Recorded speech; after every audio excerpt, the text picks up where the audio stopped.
De delegado de polícia mais novo do Brasil, a secretária de Ordem Pública, uma experiência tremenda, tanto na polícia agora também no Executivo Municipal. Hoje a gente vai conhecer em primeira pessoa Breno Carnevale. Breno, obrigado, meu irmão, por topar aqui esse nosso bate-papo. Finalmente, demorou, mas saiu, né? A missão é árdua, então a agenda ficou atribulada, mas agradeço aí o convite. Tô feliz de estar aqui para a gente conversar. Que bom, meu querido. Cara, aqui em primeira pessoa a gente costuma falar da trajetória, né, do entrevistado. Então a primeira pergunta normalmente que eu faço é por que você foi fazer direito, né? Não sei, me conta aí se tinha alguém da tua família, se ficou na dúvida, como é que foi esse discernimento lá? Não, na verdade, eu nunca pensei em fazer direito, eu queria ser policial, né? Então, na minha família não tinha ninguém, Nem policial? do direito, nem policial, nem do direito. Então, eu queria ser policial e, na verdade, a faculdade de Direito acabou sendo um degrau para eu alcançar esse objetivo, né? Que era ser delegado, né? Eu queria ser policial e aí fui amadurecendo a ideia, o ser policial virou querer ser delegado. Especificamente aqui no Rio, né? Que é o lugar que eu, enfim, fui nascido, criado e queria conhecer mais, queria entender essa violência toda, enfim. Então, a faculdade de Direito foi, na verdade, encarei-a como uma forma de alcançar esse objetivo. Tá, aí tu já queria ser delegado. Engraçado, isso querer ser policial não é exatamente o plano básico para alguém na zona sul do Rio, estudando no Santo Inácio, né? Isso na verdade, assim, eu estudei no Santo Inácio, né, e de fato eu escutava muito isso, né? Mas, pô, meus próprios pais, acho que com uma pitada de preocupação a mais, né, mas vinham com essa história, pô, mas eu tô pagando a escola cara, né, a gente tá trabalhando aqui. Mas eu acho que é uma forma de também romper com essa lógica que eu não acho certa, né? Eu acho até uma lógica burra, porque se a gente olhar para a polícia como algo que uma pessoa que estudou não pode participar ou ser policial, a gente está esperando alguma coisa da polícia que talvez não seja o melhor dos mundos, né? A polícia não pode ser uma opção para quem não estudou, né? Então, eu acho que é uma forma de também dar uma rompida, o que eu acho que já melhorou muito, né? Com certeza. Eu acho que já melhorou muito. Aí você foi para a PUC. Isso. E gostou da faculdade? PUC, gostei, uma faculdade... Se apaixonou pelo direito? Eu não me apaixonei até hoje. Não, assim, o direito gostava de estudar, é isso, assim, eu já entrei muito focado, então eu estudava muito na faculdade, né? Me dedicava muito, né? Prestava atenção em aula e tal, mas logo vinham os debates mais ideológicos também, né? Especialmente no direito penal. E eu me sentia muito sozinho, porque eu era classificado como reacionário e muita gente ali tinha um viés muito mais garantista, né? Garantista negativo, abolicionista, né? Abolicionista, anti-prisão e tal. Então aquilo ali, de certa forma, não foi o ambiente mais agradável desse ponto de vista, mas a faculdade em si foi muito importante para a minha trajetória, né? Para a minha aprovação no concurso, que foi no último ano de faculdade. Então, eu basicamente me preparei para o concurso. A minha base foi na faculdade. Obviamente, depois eu fui ali, fiz curso e tal, mas a minha base foi muito importante. E, cara, durante a faculdade, você chegou a pensar em ir para outra carreira? Chegou a estagiar em outros lugares? Deu uma temperada aí nessa perspectiva até ideológica que você está falando, né? Tua visão de mundo, ou isso só reafirmou o que você já imaginava? Tem muita gente que entra pensando uma coisa e acaba, né, depois pensando diferente. Como é que foi isso para você? Foi um pouco das duas coisas, assim. Não mudei minha opinião, né? E eu ouvi muito na PUC também isso, né? Porque como eu me dedicava muito, eu tinha um desempenho, assim, bacana, eu era um aluno que tirava boas notas, né? E aí muitos professores me perguntavam, e aí, quais são as suas perspectivas? E eu falava que eu queria ser delegado. E aí, enfim, era mais uma vez a mesma fala lá de trás, mas eu também não me preocupei muito com isso. Mas eu estagiei no Ministério Público, né? Na época abri um concursinho de estágio, estagiei 1 ano numa vara criminal, foi muito importante. Depois eu estagiei num escritório de advocacia de um professor meu que me convenceu aí, escritório criminal. Fiquei 1 mês, porque eu não aguentei, sendo muito sincero. Na verdade, eu fiquei 2 meses, né? 1 mês eu falei, cara, não dá pra mim. E o outro mês eu fiquei lá por boa fé esperando ele conseguir um substituto. Depois eu estagiei mais um pouquinho em uma vara criminal no Poder Judiciário, né? pelo Poder Judiciário, e fiquei como monitor do escritório modelo, fazendo quase que às vezes uma defensoria pública ali na PUC, né? O que foi importante também para mim. Mas, por mais que eu tenha tido essas experiências, né, e foram importantes, eu mantive meu objetivo. E aí, você já pensava em fazer concurso? O foco sempre foi esse? Sim. E aí, quando é que você começou a dar um gás mesmo para o concurso? Fez algum cursinho ali durante a faculdade? No último ano da faculdade. Demora que dá uma virada, né? No último ano da faculdade, eu fiz a OAB, né, no nono período, passei, então meio que garanti. No penal? Fiz no penal.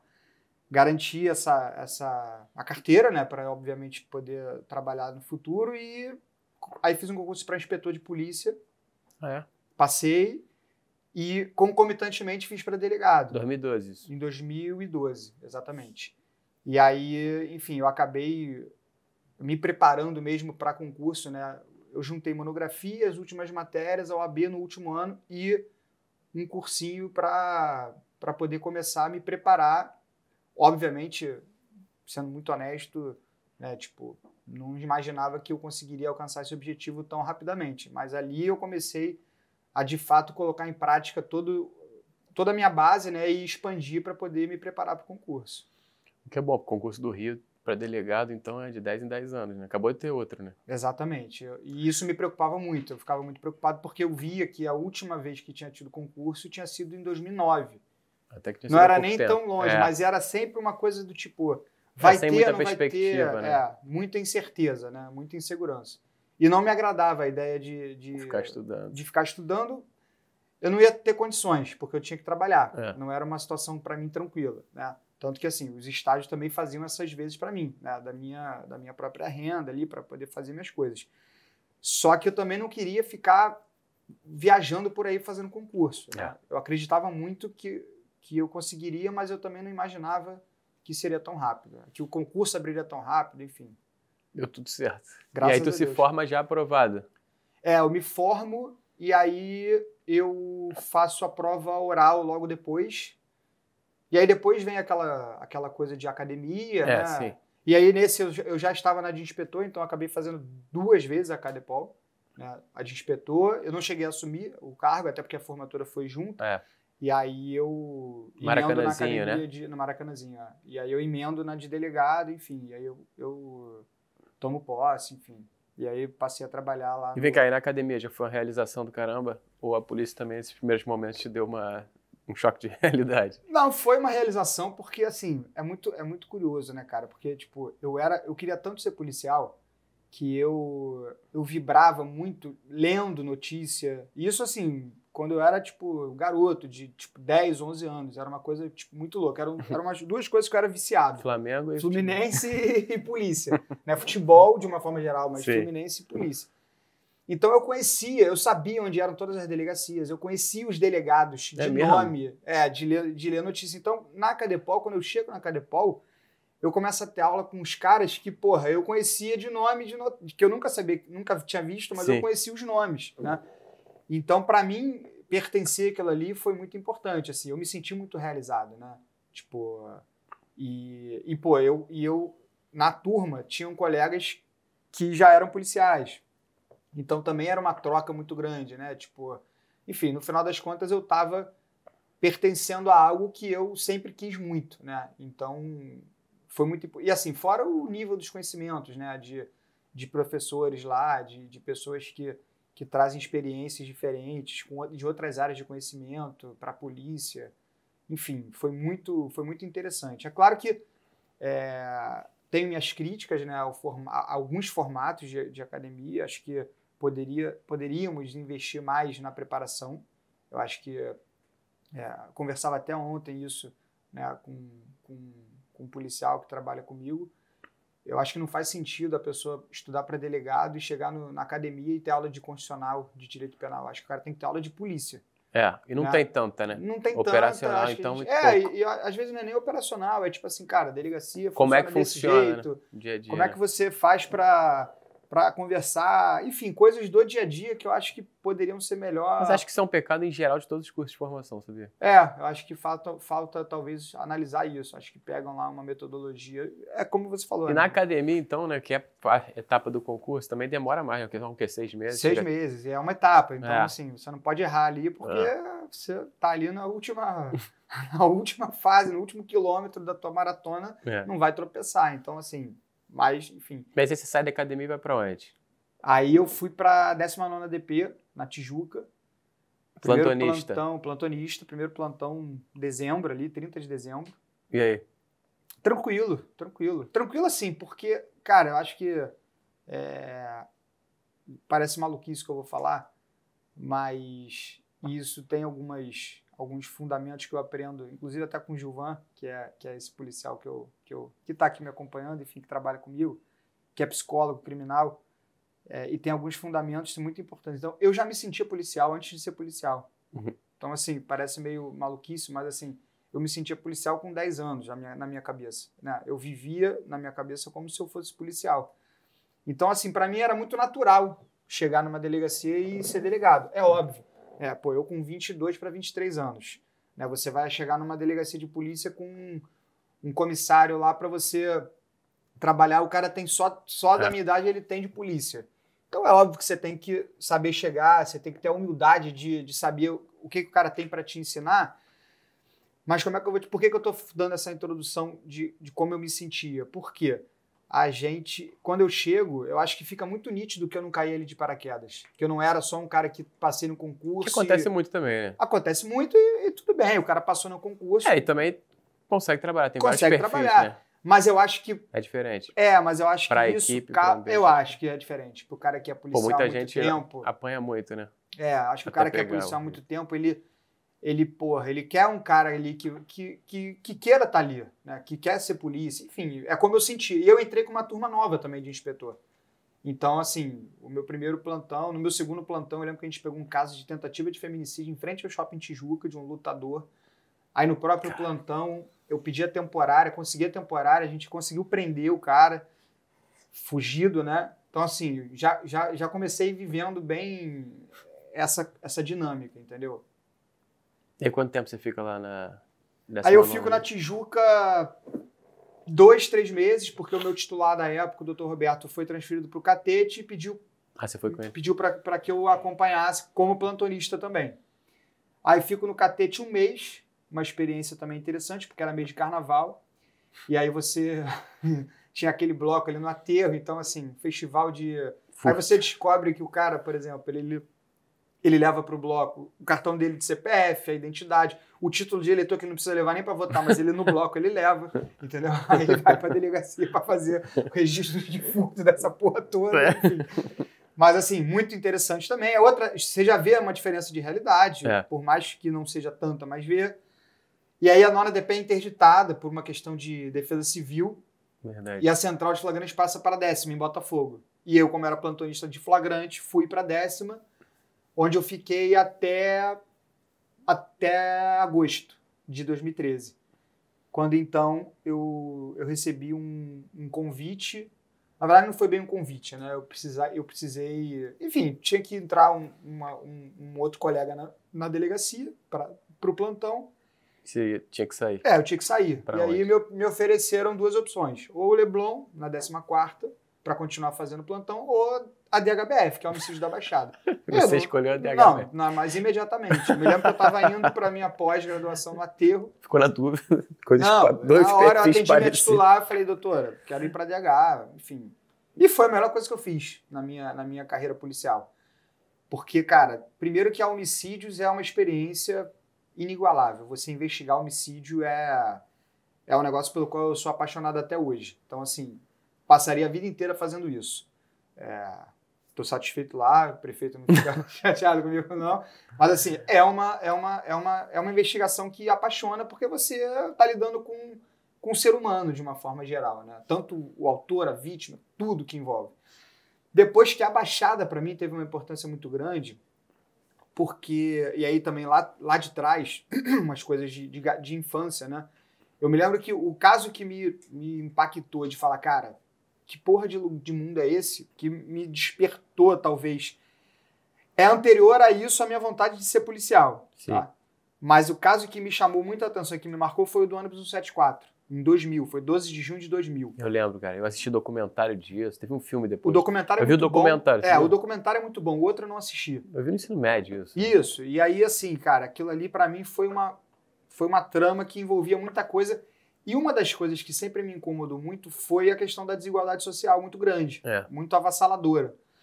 E essa coisa de falar que a criminalidade tem relação, não tem relação, isso sempre me angustiou muito. Então, e eu me lembro, como eu lia muito jornal, tanto que eu estava falando dos nomes e tal, eu me lembro que antigamente o Globo tinha um setor do Rio, né, a edição Rio, o caderno Rio era muito maior do que é hoje. E tinha muita coisa de polícia e tal. E eu me lembro que, cara, eu me lembro perfeitamente assim, de uma notinha, que às vezes tinha uns quadradinhos lá embaixo da página e vinha.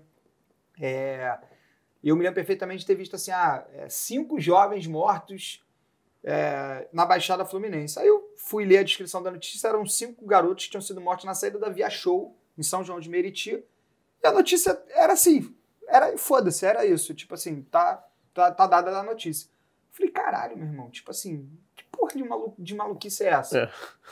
É isso mesmo? Tá tranquilo? Funciona desse jeito? Então eu tinha uma curiosidade, uma coisa de conhecer esse mundo, entendeu?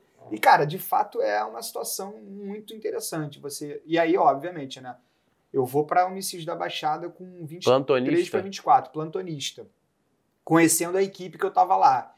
E plantão lá é o seguinte, né? Você assume às 8 horas da manhã e você é responsável pela investigação inicial de todos os homicídios pelos quais a delegacia foi acionada. E naquela época era uma faixa de 9 por dia, a média. Que isso, cara.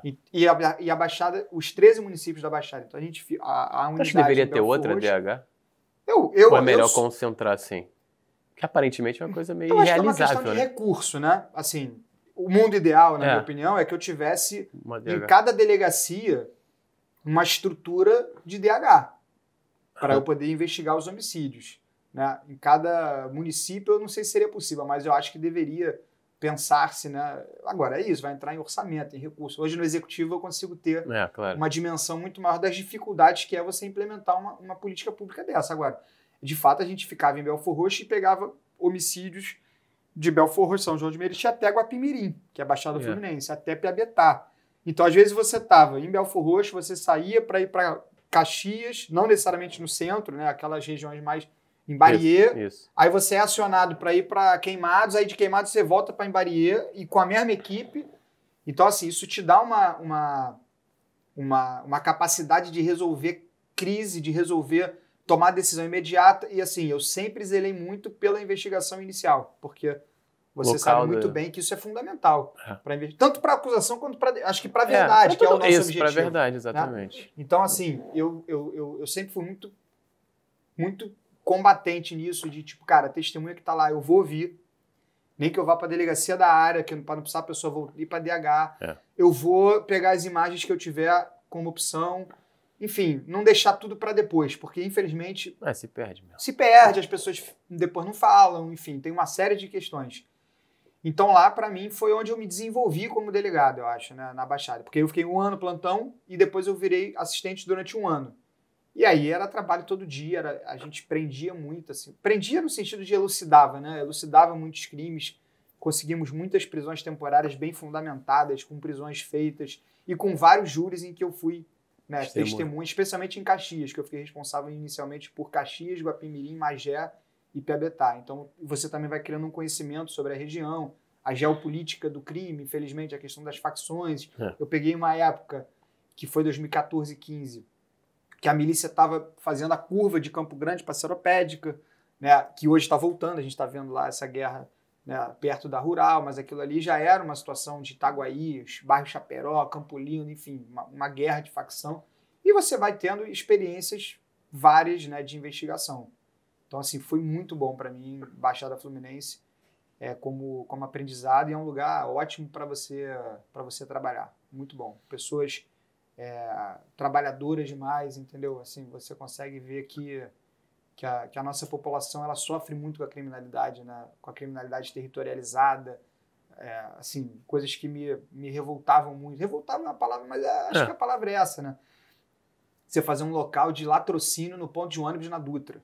Como é que pode? Às 4 horas da manhã. O sujeito está no ponto de ônibus para trabalhar, vem 2 sujeitos e matam uma pessoa para roubar o que a pessoa tinha no ponto de ônibus. Né? Então, assim, também te revolta / motiva, né? Porque também você busca ali força para fazer o trabalho. E aí depois, aí você fica 2 anos lá e depois? Aí eu fico 2 anos lá e recebo um convite para vir para a DH Capital. Inauguraram em 2000, porque aí o que acontece? No contexto, né, em 2016, estavam morrendo muitos policiais, especialmente latrocínio, o sujeito sendo reconhecido como policial e sendo morto. E aí foi criado na DH um núcleo de investigação específico para mortes de policiais e agentes de segurança lato sensu, né, guarda, policial, militar, e autos de resistência, as mortes, né, decorrentes de oposição à intervenção policial. E aí definiram que um delegado ficaria responsável por esses 2 temas, né? E aí eu fui convidado, assumi esse núcleo lá em 2016, fiquei lá até março de 2018. Né? Foram quase 2 anos lá também, e a gente conseguiu também elucidar, a gente conseguiu um índice de 50% de elucidação das mortes policiais, o que é muito bom, pouco, mas comparativamente é bastante. Né? Também investigações, enfim, que davam muito trabalho, mas que davam uma resposta também, né, para aquele momento que, enfim, que inclusive depois a história vai dizer, né, culminou com a intervenção federal, essa coisa toda. Mas no homicídio também, né, eu aprendi muito, né, porque aí tem isso, né, eu venho da Baixada, eu sempre fui muito acelerado, né, eu sou um cara muito acelerado, eu sou um cara de fazer, de trabalhar, de entregar, então assim, de conseguir o resultado.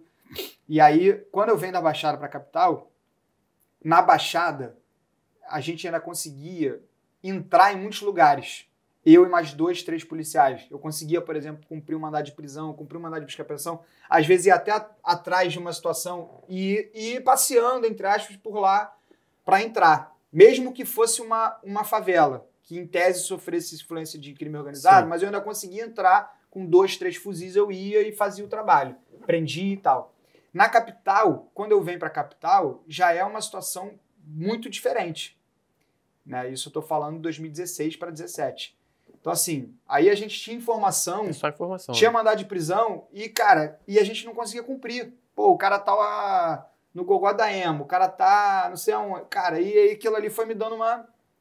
E aí qualquer prisão era tipo uma mega operação. Aí tinha que pedir autorização pro diretor. Normal, né? Você tem que fazer uma mobilização. Então, assim, e aí E aí é isso, você aprende que, cara, você precisa também entender como é que joga esse jogo e se adequar ao campo, né? Então, assim, cara, aqui é mais difícil mesmo. Então, vamos ser estratégicos, vamos ser inteligentes, vamos trabalhar com a escuta, vamos conseguir avaliar. Aí, pô, aprendi muito sobre entrevista, né? Mais uma vez, com o Gilvan, sobre como entrevistar um preso, como interrogar um preso, como interrogar uma testemunha, porque eu acho que na capital eu consegui ter esse tempo de qualidade para fazer esse trabalho, porque a gente, de certa forma, tinha mais dificuldade, de fato, de sair entrando nos lugares como eu fazia na Baixada, né, que era uma coisa que eu tinha mais autonomia para fazer. E aí, enfim, aí eu fiquei lá, a gente teve bons resultados, né? Eu imagino que a gente também, no Rio, né, foi melhorando os índices. Eu tenho certeza que a DH, eu lembro na Baixada, a gente fez até uma matéria de jornal, quanto mais a gente prendia e elucidava, eu acho que dava umas paradas, né? Tanto que hoje, eu acho que o índice de... Eu não sei como é que estão os índices de homicídio. É claro que tem uma questão de geopolítica, tem uma questão de tudo, né? Que a morte também, para o criminoso, ela não é interessante, né? Porque ela chama muita atenção. Então, mas eu me lembro que a resposta da DH sempre foi muito importante para impactar os índices de criminalidade, que muito ficou associado ao UPP. Né? Mas, assim, e acho que deve ter tido mérito, sim, mas acho que a DH acabou sendo subvalorizada nesse processo, porque a resposta penal ela é importante. Né? Não penal, porque a gente ainda está na fase de investigação, sim, mas a pessoa saber que está sendo investigado, a gente atribuir um fato criminoso. Eu me lembro que eu peguei um latrocínio em uma joalheria na Tijuca, que a gente identificou todos os autores e eram da Mangueira. E no depoimento, um deles confessando disse, não, na verdade a gente recebeu uma ordem, né, do tráfico da Mangueira para poder obter dinheiro. Então, assim, e eu indiciei o 01 lá da Mangueira, e ele está com mandado de prisão. Então, assim, isso também impacta ali a estratégia desses caras, né, desses criminosos. Então, assim, cara, não vai matar, meu irmão. Entendeu? Não vai matar. E aí você também vai... É uma guerra que você tem que travar, né? Então, acho que a DH foi importante por isso. Ô, Breno, e aí, só pra fechar esse assunto aí, faltam 2 aninhos ainda aí de delegado de polícia, não é isso? Estamos em 2018? Aí faltam 2 aninhos. Aí, só fecha isso. Aí a gente... Aí, na verdade, eu saio da DH, né? Vou pra 18ª ADP, na Praça da Bandeira. Fico lá 6, 7 meses, né? Também... Aí é um resort já, né, pra você, né? Aí foi um trabalho... Eu fiquei como assistente ali, né? Fazendo um trabalho até legal, que a gente conseguia recuperar muito telefone roubado. A gente conseguia fazer um trabalho ali de identificar através do e-mail dos telefones, né? É um trabalho até óbvio, mas a gente, através do e-mail, identificava a linha que estava sendo utilizada por um terceiro receptador culposo, ou o próprio autor, ou um terceiro de boa-fé. E aí a gente conseguia recuperar bastante celular, enfim, trabalhei ali. É clínica geral, né? Delegacia distrital é clínica geral, não tem jeito. E aí muda o ano, né? 2018 foi ano de eleição, muda o ano. E em 19 eu vou para o Nova Iguaçu, como assistente também. Fico lá durante 1 ano e pouquinho. Aí eu me licencio para ser candidato a vereador em 2020. E de onde que veio essa guinada aí para... Na verdade, eu fui convidado pelo Calero, né, que na época era pré-candidato a deputado federal. Na época que eu o conheci, em 2018, ele era pré-candidato a deputado federal. Em 2020, ele vinha como apoiador do prefeito, ele era pré-candidato a prefeito, abriu mão, né, para apoiar o Eduardo Paes em 2020. E aí me chamou para compor o grupo, falou, enfim, cara, soma com a gente, é importante ter nome de qualidade, enfim. E aí eu me aventurei, né? Pré-candidato a vereador. Pré-candidato a vereador. E assim, cara, eu já tinha uma veia política, né? Na escola eu fui presidente de Grêmio, Sim. Fui representante de turma, aquele cara chato mesmo, né? Que acha que é inspetor de escola. E aí tinha, fui atleta, então eu conheço bastante gente, tenho meus núcleos, né? Mas, candidato a vereador. E aí, só que aí é aquilo, né? Na faculdade, eu fui o cara focado em passar no concurso. Então, eu não participava de... Sim. Não vivia a faculdade, né? Daquele jeito tradicional, entre aspas. E eu não tinha nem rede social. Então, assim, cara, candidato a vereador em 2020, numa pandemia que a campanha tá online. Eu fiz meu Instagram e meu negócio lá, Facebook, essas coisas. Mas ele se licenciou pra isso. Me licenciei da polícia. Tu sai da polícia. Me licenciei da polícia. Loucura, né? Mas assim, também eu também na polícia, cara, eu tava me sentindo muito subaproveitado, né? Porque tava fazendo um trabalho bacana, tava sendo assistente lá na 52DP, trabalhando direitinho, gostando de trabalhar, mas, já tinha passado por 2 DHs, não tava motivado, né, o suficiente, tava me sentindo subutilizado. Isso deve acontecer muito na polícia, né, ou não? Pelo aspecto político da distribuição, assim, eu não acho é uma que, carreira tão eu acho clara, que você, né? você acaba ficando um pouco na mão da administração. Da administração e, enfim, é o jogo, é a vida como ela é, a gente vai, né, vai tratando isso. E eu, mal bem, eu tinha essa veia política, né, como eu falei. E aí eu acho que eu me aventurei mesmo, né? E aí, obviamente, né, foi um ano difícil, né, uma pandemia, foi uma eleição assim, né, hoje conversando com muitos vereadores de mandatos longos, eles falaram, cara, 2020 foi uma eleição que todo mundo perdeu o voto, foi um negócio de maluco. E eu me aventurei nessa história. Mas disputar uma eleição é muito interessante também, porque assim, cara, você sair de uma posição de delegado de polícia, em que você, delegado de DH, por exemplo, que você, meu irmão, vai ser ouvido, você é um cara mais combativo e tal, que é um pouco da minha personalidade. Você ir pra rua, entregar panfleto para pedir voto, em uma época que a gente estava vivendo ali, né, a antipolítica, que, a gente elegeu o Witzel, né, que era um cara, um ex-juiz, salvador da pátria. Isso. Então, assim, cara, era xingamento, era um negócio muito pesado, assim, muito duro. E, você tava ali com a tua família, né, com as pessoas, com o teu núcleo de amizades, e é uma experiência interessante, assim. E para mim serviu porque, enfim, eu tive lá 2.300 e poucos votos, que para mim foi muita coisa. Imaginar que, né, eu tava ali num momento da minha vida que eu não tava me preparando para aquilo, enfim. E aí eu volto para a polícia, né? Não fui eleito, tem um dia seguinte da eleição, não fui eleito, volto para a polícia. Aí eu volto para Belford Roxo, 54DP, assistente também. Enfim, deu tempo de prender gente lá, miliciana. Fiquei até com a doutora Bárbara, que eu acho que é uma das delegadas aí de ponta na nossa polícia, Bárbara Lomba. E aí, quando o prefeito Eduardo é eleito no segundo turno, e a eleição naquele ano foi em novembro, por causa da pandemia, né? Então foi 29 de novembro o segundo turno. No dia seguinte, eu estava na delegacia quando o Calero me ligou. Falou, cara, olha só, eu vou ser secretário de governo e de integridade e eu queria convidar você para ser subsecretário de integridade na prefeitura. Falei, cara, pô, tô muito honrado, obrigado e tal, acho que eu vou topar, mas eu preciso entender aqui minha vida na polícia e tal. E aí, aceitei, enfim. Aí, na transição de governo, já em dezembro, eu conheci o prefeito, né? Não o conhecia pessoalmente, já era, enfim, eleitor e tal, aquela coisa, mas não o conhecia, e aí ele me colocou para ser secretário de Ordem Pública. E aí... Que é uma secretaria que para ele é muito importante, né? Lembro que nos primeiros mandatos lá dele, a Secretaria de Ordem Pública era uma senhora bandeira. Assim, ele criou a Secretaria de Ordem exato. Pública, né? Então, assim, a Secretaria de Ordem Pública é filha dele e é muito importante para a cidade, porque, assim, eu acho que no final do dia...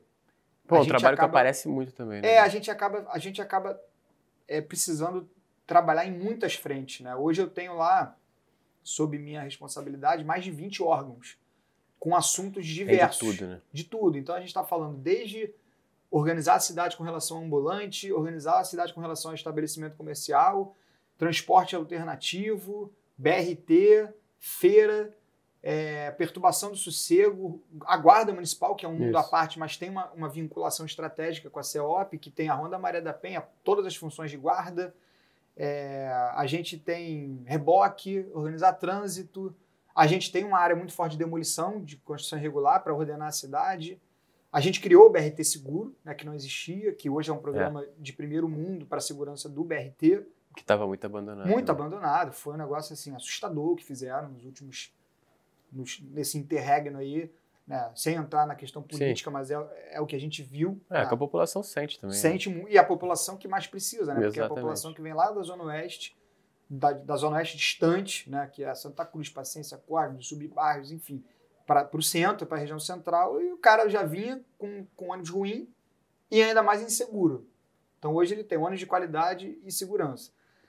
Enfim, então é uma secretaria realmente que dá trabalho. Cara, e aí, Breno, tu assume a Secretaria de Ordem Pública. É o que você falou, tem pasta que não acaba mais. Como é que você organiza isso? Você traça uma prioridade? É difícil administrar tanta frente assim, né? Aí eu acho que tem um contexto, né? A gente, em 2021, começou o ano ainda na pandemia. Então, a gente também tinha esse trabalho de, junto com a Secretaria de Saúde, fiscalizar as tais das aglomerações, as tais das festas clandestinas, o uso da máscara, aquela coisa que, graças a Deus, ficou no passado. Mas aí a questão aí é isso, assim, você tem que olhar para a cidade e falar, cara, o que a gente precisa intensificar? A questão das construções irregulares era algo que preocupava, ainda preocupa, mas assim, de fato, assim, a cidade ficou muito paralisada, né? E isso impacta no servidor, né? O servidor público, ele tem que ter liderança, né? Ele tem que ter alguém ali, qualquer equipe, né? Você tem que ter uma liderança motivando, fazendo a coisa funcionar. E a gente passou um tempo, quando eu assumo, eu percebo uma desmotivação, uma falta de protocolo, uma falta de norte, de prioridade administrativa. E isso o prefeito ele tem muito claro, né? Então, assim, foi dando norte, a gente foi acertando e priorizando o que dava para fazer de imediato, lembrando da pandemia, né? Então, a gente também tinha essa tarefa árdua de, na época, fazer esse tipo de trabalho de fiscalização. O ponto da Secretaria de Ordem Pública, essa questão das demolições, eu vejo sempre está demolindo alguma coisa, né? Porque, de fato, tem muita coisa irregular, né? Seja, assim, espontaneamente irregular, nas próprias comunidades carentes, quanto muita coisa também ligada a uma criminalidade fundo, né? Sim. Isso no Rio é uma coisa não óbvia. Acho que a tua experiência como delegado também deve dar outra cara para a Secretaria de Ordem Pública, você não acha? Assim, você pegando a tua experiência lá, de delegado de polícia, né? Esse sangue de policial, e olhando para esse lado administrativo, qual é a conclusão que você chega, assim? Porque, em última análise, o município, se a gente para pensar, bem, não tem uma polícia, né? A gente acha que o município é praticamente guarda municipal para multar e rebocar. Mas é impossível que você toque esse trabalho se não tiver um respaldo assim, de segurança pública mesmo, né? Qual a conclusão que você chega, assim? olhando para todas essas irregularidades e imagino que essas interseções com tanta criminalidade também. Sim, essas interseções existem. Em todo lugar? Sempre? Não em todo lugar, nem sempre, mas existem e eu acho que você tocou num ponto fundamental. Né? Eu acho que o que a gente está fazendo, e eu acho até que a gente está conseguindo mostrar, é que o município pode ajudar na segurança. Né? A ordem pública é uma expressão que até no direito ela não tem um conceito próprio. Né? Fundamento da prisão preventiva, ordem pública, aquela coisa. Mas o ordenamento da cidade, no Rio de Janeiro, e em todos os lugares de grandes metrópoles, mas o Rio de Janeiro sim, ele vai passar pelo combate a ilícitos administrativos que servem como premissa para um crime ou já se misturaram com algum tipo de crime. Então, assim, eu acredito que a gente está auxiliando a segurança pública com essa questão das demolições, porque a gente está fazendo demolição de prédios e de estruturas que são, na verdade, empreendimentos imobiliários da milícia, né, em alguns lugares da narcomilícia, para lavar dinheiro, para poder aumentar o seu mercado consumidor de gás, de luz, de água, de areia, de cimento, né? E aí o cara faz ele ter exclusividade naquela prestação de serviço, e isso é muito dinheiro, né?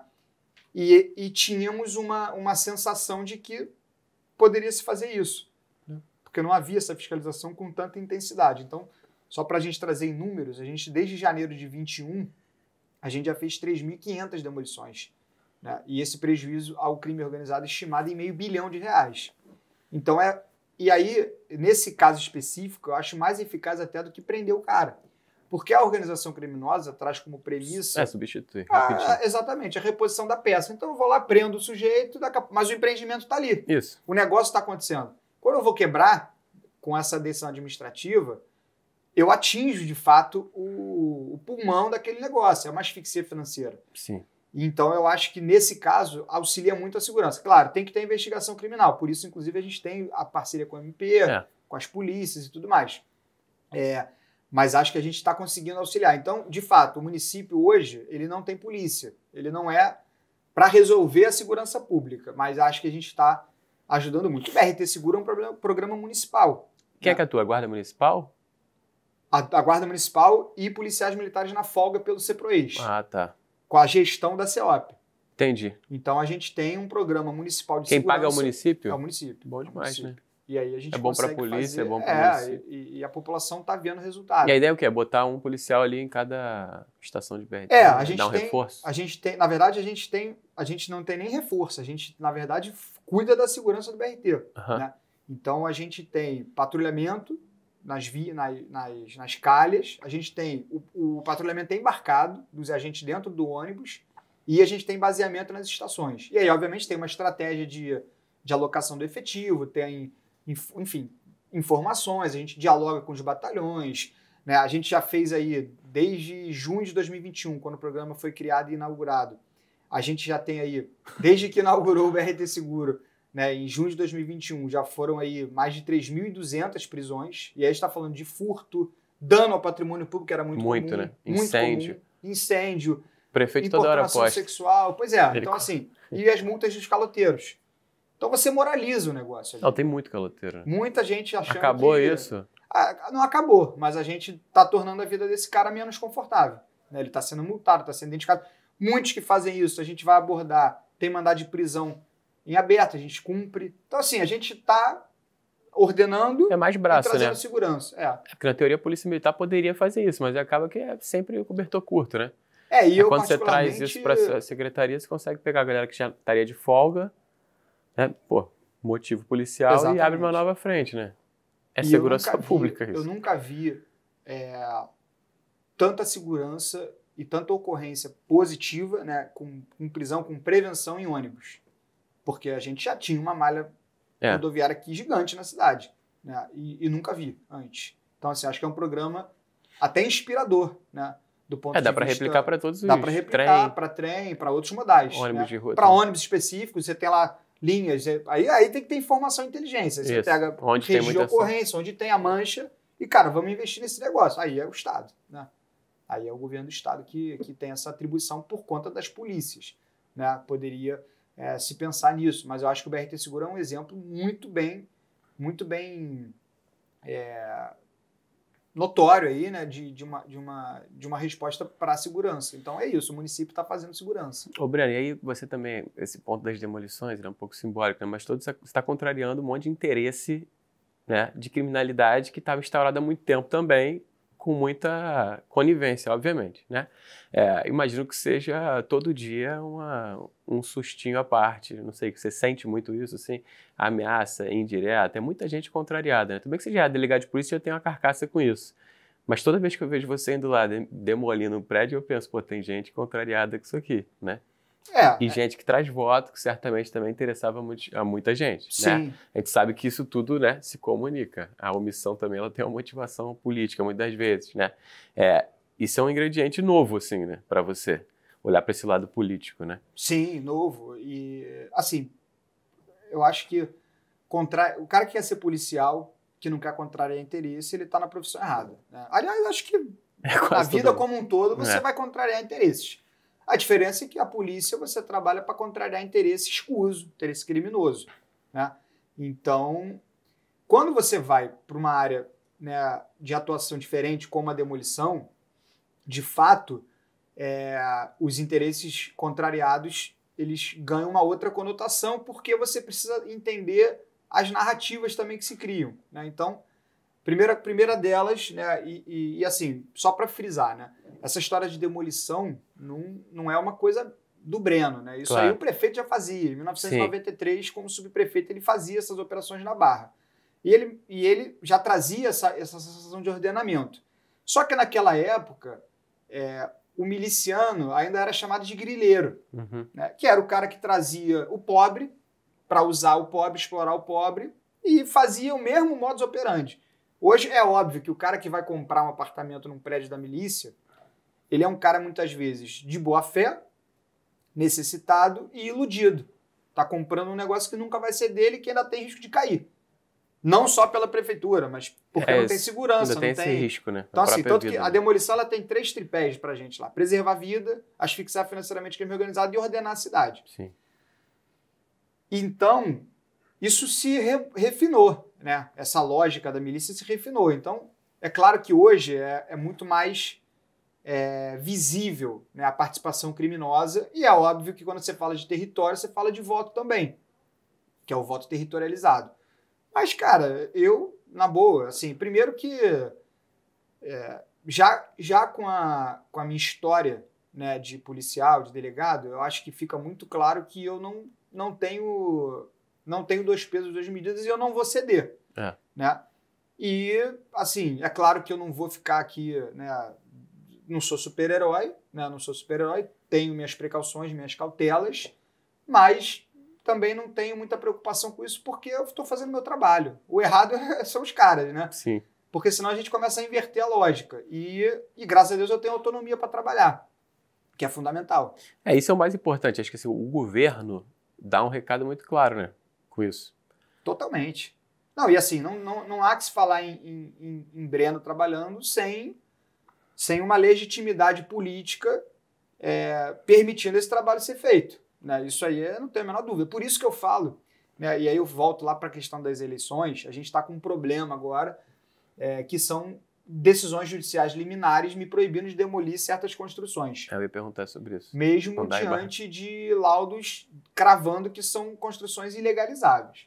Mas com base no quê, a decisão? Com base numa situação de que ainda não está claro se é ilegalizável ou se não é. E aí o dano seria irreversível e tudo mais. Não estou aqui para discutir direito, enfim. Certamente quem está decidindo estudou muito mais do que eu. Mas, assim, a gente tem que entender o contexto, né? Porque o que a gente já está vendo?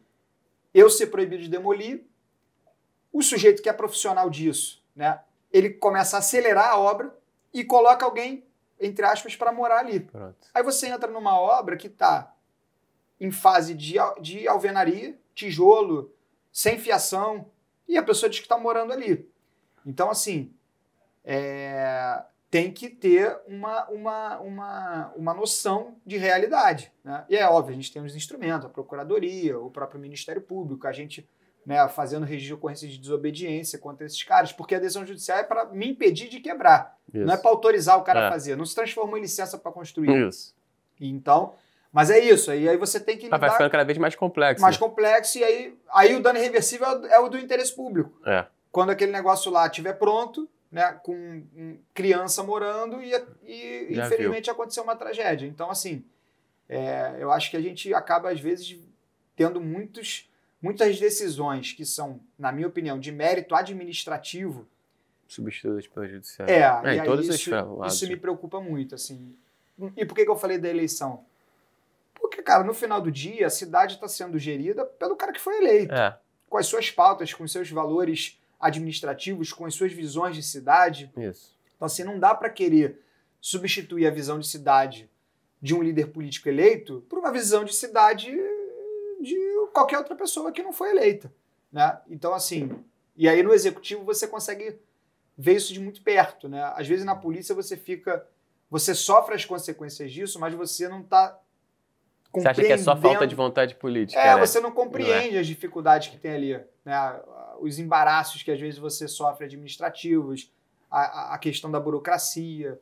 Então, assim, é uma experiência muito única também para isso. E para a gente pensar como vencer isso, né? Como superar isso. Acho que é interessante. E vem cá, dessa tua experiência toda, primeiro delegado de polícia, agora, né, no executivo, tem jeito Rio de Janeiro?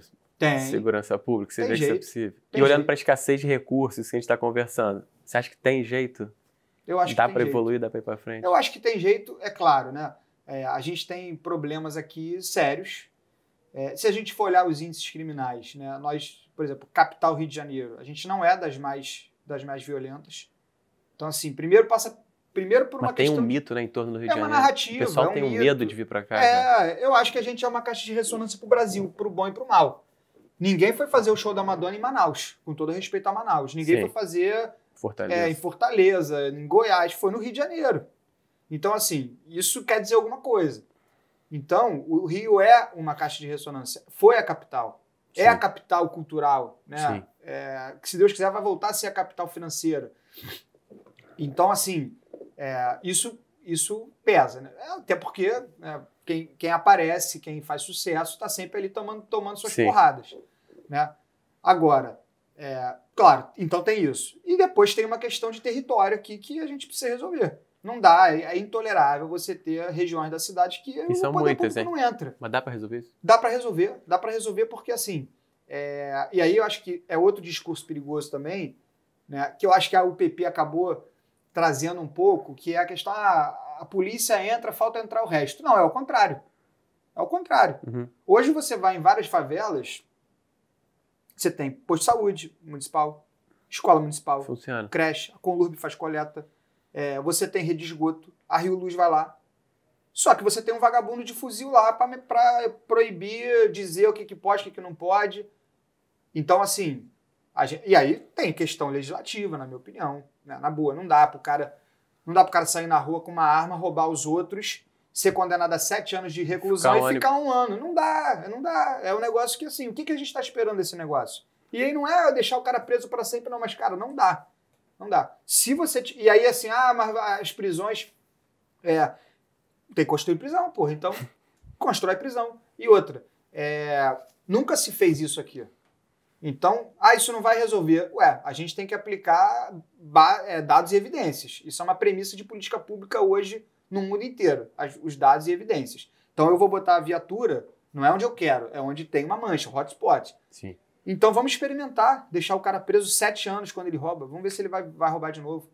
Vamos ver se o cara que ia roubar, se ele vai roubar. O problema é que aí eu converso com as pessoas. Eu converso e como policial, conversava muito com os presos. Né? A cabeça dos caras é assim. Então tem uma questão legislativa. E o direito não é preventivo.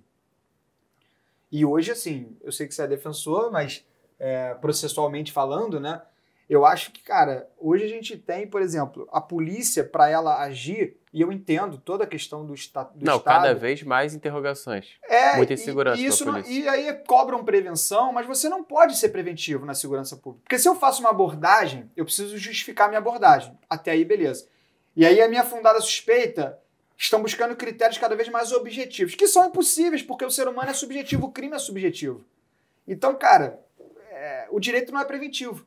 E aí, como é que eu vou fazer uma abordagem preventiva se para eu resolver o problema eu preciso esperar ele começar uma ação criminosa? Então eu estou contando que vai ter o crime para a polícia agir. E não venham me dizer que mas a polícia tem que estar na rua para impedir o crime. Cara, beleza, mas em lugar nenhum do mundo você vai ter um policial por esquina. Quantidade de policial por habitante. Então, assim, tem uma questão de narrativa, tem uma questão legislativa que é seríssima, tem uma questão que eu acho que é a judicialização de méritos administrativos, que eu acho que impactam também. Sim. E tem uma questão de polícia também, né? De qualidade de polícia, de corrupção, de omissão, de papel das instituições. Eu acho que a polícia tem que ser remodelada em certa medida para ser mais eficiente, tem que dar condição de trabalho, mas tem jeito. E combater esses políticos, né, de uma forma geral, que se aproveitam dessa territorialidade armada organizada. Não é pouca gente. Porque aí é isso, cara.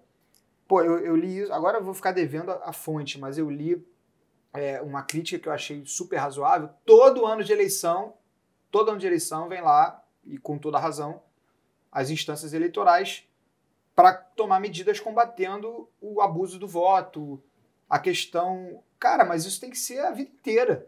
Porque o cara só consegue influenciar num voto na Baixada porque ele se estruturou durante a vida inteira para estar mandando daquele jeito. Não é de 15 de agosto a 6 de outubro que você vai resolver esse problema, cara. Não é. Então, assim, então vamos tentar resolver, vamos querer resolver esse negócio, vamos entender, vamos investigar quais são as relações de poder locais e vamos investigar. É investigação. Polícia, Ministério Público, Poder Judiciário forte, né, independente, autônomo. Cara, sem isso, realmente, é um conjunto de esforços. O que acontece é que fica tudo na conta da polícia. No final do dia, a população reclama da polícia, porque é quem ela vê, quem ela acessa. Tem mais, né? Mas eu acho que dá para resolver, né? Eu acho que o Rio de Janeiro está mostrando que tem muito a fazer, que dá para fazer. E eu não sou ingênuo, tá? Estou falando aqui, né, com esperança, mas com uma esperança racional, que eu acho que dá para fazer, né? E vai levar tempo, mas a gente tem que começar. Já começamos, né? Eu acho que a gente tem tentativas aí idôneas que buscaram melhorar, não deram certo em alguma medida, em outras serviram para algumas lições, né? Acho que a prefeitura tem feito um esforço para ajudar na segurança, isso é bem nítido, né? Especialmente pela CEOP lá, com a guarda, enfim. A gente está trabalhando nesse meio, mas a gente, de fato, precisa resolver a questão da territorialidade. Acho que essa é a questão esse é o grande ponto. Principal. É a questão principal. Porque é isso que eu acho que traz falta de cidadania para as pessoas, né, que estão ali naquela região subjugadas, que é a maioria subjugada, né? Você está falando ali de 95, 90, sei lá, quase todo mundo ali, pessoas que só querem ter uma vida digna, uma vida de qualidade para suas famílias, né? E claro, né, ainda falta muita coisa também em outras áreas, mas a segurança acho que é fundamental. O Breno, última pergunta. E os próximos passos agora, hein? Secretário de Ordem Pública, né, até, se Deus quiser, dezembro de 2024, que é quando se encerra aí o primeiro mandato. Mas tem 4 aninhos a mais aí. E, claro, né, trabalhar pela cidade, pelo Rio de Janeiro. Acho que o Rio de Janeiro está num caminho certo, a cidade, né, então eu espero que a gente continue podendo trabalhar pela cidade, né, mas aí, enfim, vou depender aí também do resultado das eleições, né, e aí, dependendo do resultado das eleições, da vontade política também do futuro prefeito. Mas meu objetivo é continuar trabalhando pela cidade, no Rio de Janeiro, né? Podendo, como secretário de Ordem Pública, eu vou estar muito feliz, porque acho que tem muita coisa em andamento que a gente vai poder continuar entregando.